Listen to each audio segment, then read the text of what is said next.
Le cécifoot est une nouvelle variante du football en pleine expansion, adaptée aux mâles et aux non-voyants, où les joueurs ne dépendent plus que de l'ouïe aux dépens de la vue. Saint-Mandé dans le Val-de-Marne possède l'une des principales équipes du championnat de France, et celle-ci nous a ouvert les portes à l'un de ses entraînements. Au programme, jeu sans ballon, suivi de petits ateliers de passes et des situations d'attaque-défense.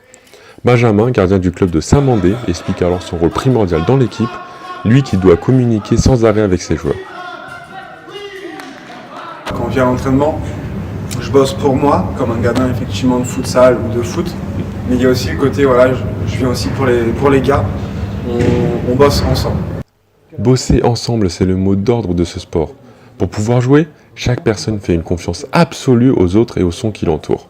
On vient dès qu'on a contourné, on tire. Et là, on se fait plaisir. On fait mal au gardien. Pour pouvoir se faire plaisir, seul le toucher et l'ouïe peuvent combler les joueurs de cécifoot. Mais cet handicap n'est en aucun cas un frein dans leur épanouissement.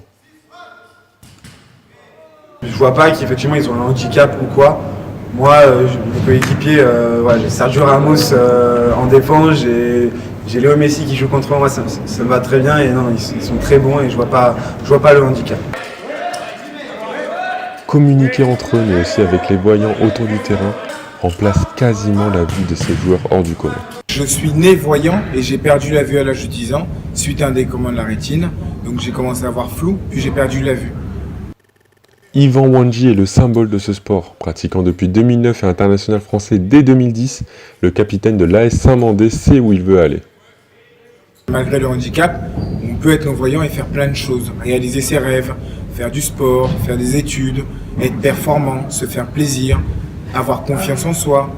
À la fin de l'entraînement, nous avons eu la chance de tirer des pénaltys en situation. Et vu la difficulté rencontrée pour pouvoir se situer dans l'espace, nous nous sommes rendus compte de la complexité de ce sport. Espérons maintenant que lors des JO paralympiques de 2020 à Tokyo, les Bleus pourront ramener l'or à la maison.